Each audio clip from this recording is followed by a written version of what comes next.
Hey guys, Dan here with Sterling Self Defense, and of course Badger, but my ass. And Zach, get out of the way, big doofus. Come on, move. Move.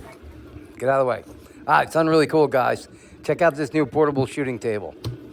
Now, when I ordered it, I thought it'd be, it folds down pretty good, and I thought it'd be a lot lighter. Ow! But it's like 70 pounds, so it's a little heavy, but it's real strong and well built. Little tripod legs there. Badger, it's not yours. Get down. Pain in the ass. But real nice instead of dragging a table out into the woods like I always do. Badger, get down. Real comfy. Look at that, nice. Real comfortable. Got a nice little arm there. You can adjust up and down also. Got that co-witness going. Nice, very comfortable. Planning on testing this out today, and of course, it's raining. Always fix the rain when I want to shoot outside. Dogs, really? I'm on a video here. Go away. All right, let's go to something else here. Down, dogs, down. Oh, jeez, you're freaking killing me today. Go.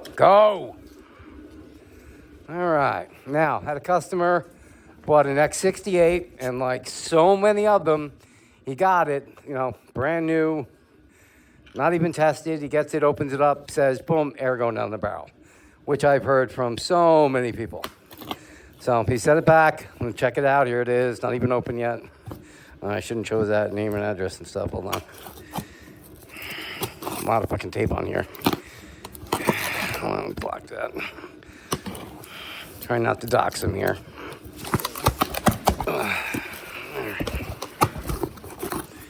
It's probably got names and stuff on it. I don't want to.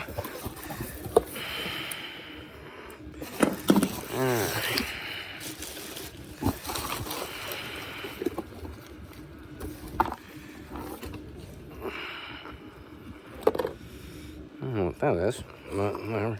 Get the box out of the way. This out of the way. Where did I put that knife? Oh, there it is.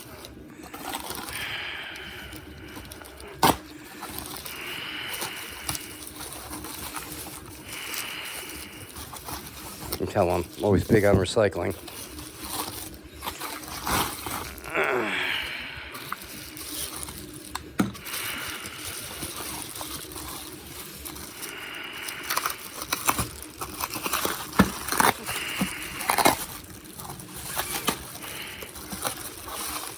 And guys, if you have a problem like this warranty-wise, send everything back, the box and everything. Because I have to send it in for warranty, so. All right, well, here we go. Still looking all brand new like it should. All right, get all the stuff out of the way. Put some CO2 in it.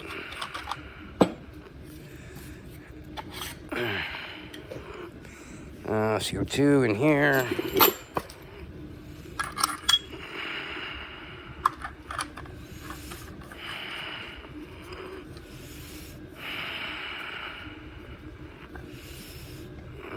Throw some rounds in there just in case it does work.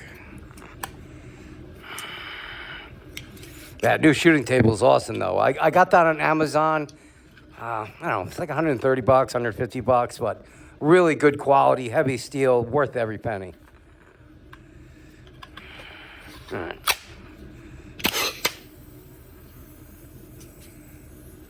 Well, it looked like it wanted to leak. Started to a little bit, then stopped. See, it's that problem that it always have. The bolt gets a little offset in the back. Well, it's not actually the bolt, it's more the air chamber. But the air chamber on this has the firing pin in it, so a lot of people call it a bolt. But it goes in, if it's not in perfectly straight, if it's off to the side, the O-ring on the firing pin doesn't seat. So it worked this time, probably because it got banged around in shipping. So it didn't work for him because it was not seated properly. Let me just shoot it once. 364, 348, 340. See, that's the problem is, but of course he shot it, tried it twice, went through two CO2s, and, he's like, oh, brand new, gun, it should work, so he sent it back. I don't blame that. But, I think I've showed you guys before how to fix that When you get that problem on this is why I say it's not reliable too, because that can happen at any point. It just happens. But when you have that problem, I'll degas it. If we go to shoot and all the air is coming out the front, a lot of guys will tell you it's the O-ring. It's not the O-ring. You got to loosen up the back. Let me show you. Now, you don't have to take this all the way off. All you got to do is, as soon as it comes out of the threads, you'll know it'll pop up. See, it pops up a little bit. Then you put it back in straight and tighten it all the way down. Let me just show you the inside, though. See, this gets a little wedge to the side. It gets kinked off. See this? See that right there? So when that's off, this is always straight because it's threaded in. But you see that piece there where it's got that play right there? It shouldn't have that play. Like an FSC, you put a bolt in, the air chamber's straight. No matter what, it's straight. It can't move around. This one, look at it. All over the place. So if you drop it, it gets banged around or whatever. This gets pushed over to the side. Now you have this straight, that's your firing pin. You got the straight rear firing pin with that O-ring on it, which is staying straight because it's threaded into the base of the gun. This moves to the side. Now it's like the air chamber sideways on that. So your air is going right through there. So the way you fix that is you have to straighten this part out. So when you put it back down, make sure it's good and straight. But it can happen at any point. There's nothing you can do about it. It's a design flaw. When you have an air chamber, like an FSC, do I have one laying around? Okay, we'll grab an FSC and kind of show you what I mean. Let me grab an upper. All right, here's an upper. FSC power bolts. Okay, here's power bolts.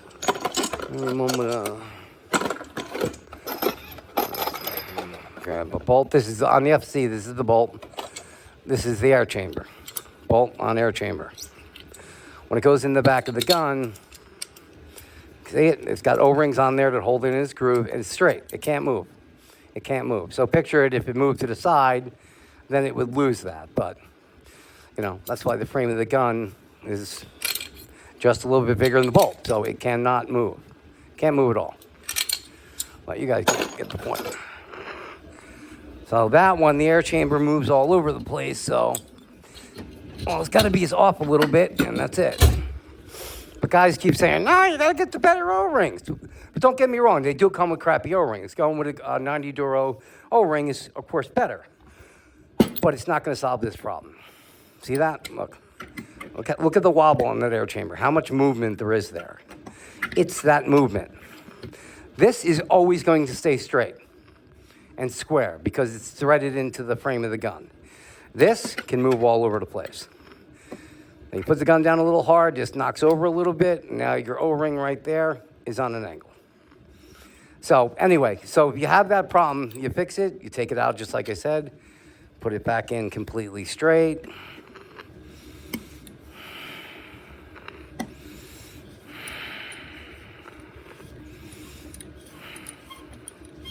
And I know MCS is getting killed with these. I've talked to tons of people that sends them back with the same problem because they think they're bad. But this is just a problem this marker has. Get in straight there all the way. Sometimes it doesn't. You gotta make sure I got those cleaned. Gets caught up a little bit sometimes, but you gotta make sure you go all the way in. Make sure you don't cross thread it. Make sure that's all cleaned up there. Make sure there's any dirt on there. Well, when you do it, don't take it all the way out. When you're just fixing it, as soon as it pops up a little bit, then put it straight back down. When you take it all the way back, it's a little harder to reset everything and get the threads perfect. All right, there we go. Oh man, this one just does not want to seat back in.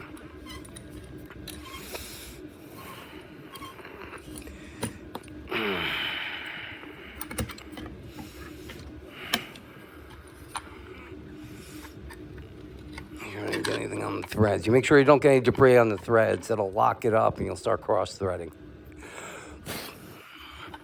It's hard to do stuff with these glasses I'm wearing the camera. See how that's off right there? Ugh. Stay nice and straight. If you don't want to knock it out again.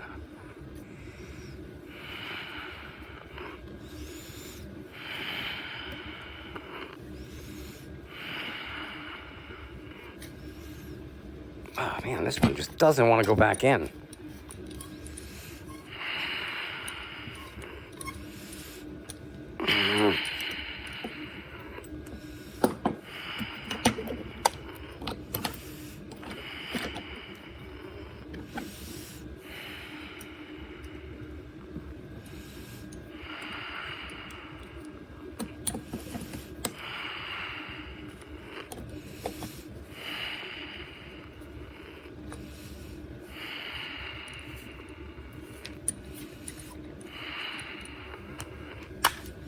There we go. Kicked it right over. There you go. So tighten it till it's completely smooth. You know you got it all the way in. It might get a little stuck at the end. You just got to get that square back down. But there's really nothing wrong with this. It's just the way they work, and sometimes they do that. Try it again.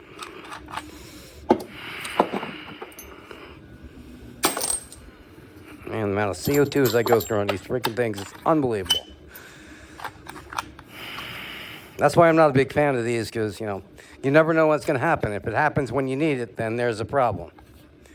But I like everything else about it, but if it's not going to work when you need it, even taking that chance is not worth it in my mind anyway.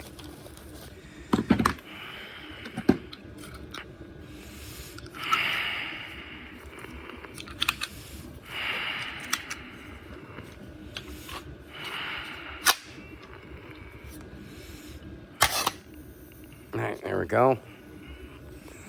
It's good. 352, 332, 326, 318.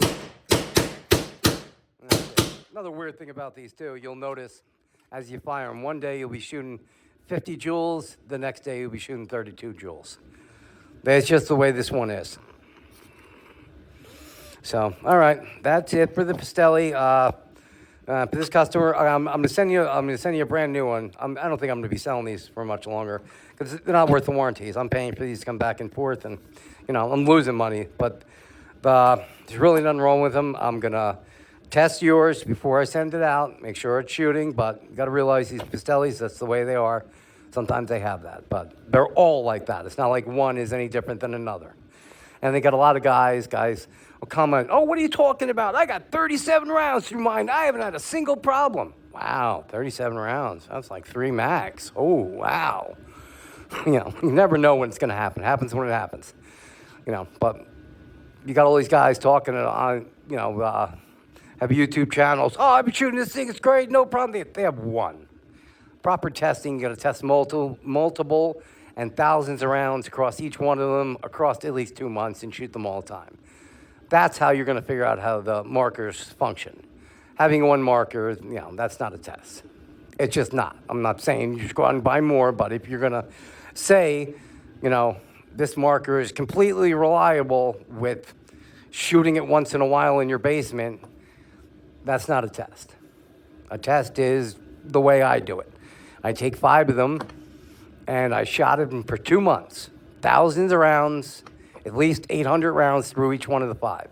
I kept them even. Shot one day, then went to the next, the next, the next, the next.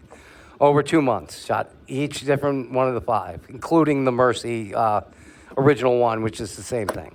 And this is what I've seen, and I saw this same problem with every single one of them at some point. It happened. And I've not changed an O-ring yet, not had to. Haven't had any problems with O-rings leaking. Yes, I took it apart. They are cheap little O-rings. They're not going to last super long, but I haven't had any leaking problem with O-rings at all. 800 rounds through each one of them, no O-ring failures. The only failure's always been this back thing. There, that piece kicking over. But once I reset it, it fires again. So that's all you got to do to reset it. It's real simple and easy. I forget which size this is. It's a 4mm Allen key. So you should keep one if you're going to carry this. Keep a smaller Allen key. I don't think I got one laying around. Something like this. If you got it in a holster, keep an Allen key like this with you. So if you're out and about and you run into a situation you need it, and this pops up, take an Allen key, boom, do that. Or a little ratchet. You can get a small ratchet with an Allen key head that you can do it real quick with. But, you know, a small little ratchet like that, you know, those little ratchets that are like 1/4 inch on one side, 5/16 on the other, and you can put Allen keys into them. Those work pretty good for stuff like that. All right, well, that's it for me, guys. And yeah, I totally recommend this. If you guys think about outside shooting, this thing is great. And, you know, 130, 150 bucks, whatever it is well worth it. I'm not selling them, obviously. This is just one I bought. They're super heavy. I got it on Amazon, so it's free shipping. But if you get it from somewhere else, I'm sure they're going to nail you on the shipping because it weighs 70 pounds. If Badger wants to shoot, look at him. Really, dude? All right, take a shot, man. Downrange, buddy. Do it. Get her done. Come on, take your shot. Here, come on. Come on, Badger. Take him down. Take him down. And this is a part of the... Okay, let's not get crazy, buddy. The Spec Ops kit. This is the rifle longer version with the ASAs. Well, a lot of guys thought these were PCPs. They're not. I mean, patrol carbines. They're not. But I did set this one up with this. This is the part I make. The patrol carbine has their own, so you can use the mags without the CO2. But this is an FSC with a converted mag that I converted. And this is, a push-button ASA that we can now get, that I got separately. So it's an FSC rifle. I forget the size barrel I got in here. I think it's a 16 with a mock suppressor on it. This one, I think, is a 6.86. The other one was a 6.82. So I want to test this one. I also got the medium version up there. It's tripping over dogs. I'll test this. I'll get to this one next week, too. This is kind of the medium. That's the small one there. This one, I did the mag conversion to take the smaller mags without CO2. That one, I didn't do a mag conversion, kept it, I used an 8-round T.1 mag in there, just get a couple extra rounds out of it. All right, so I'll be testing those next week, and I will see you guys on the next one. Stay safe.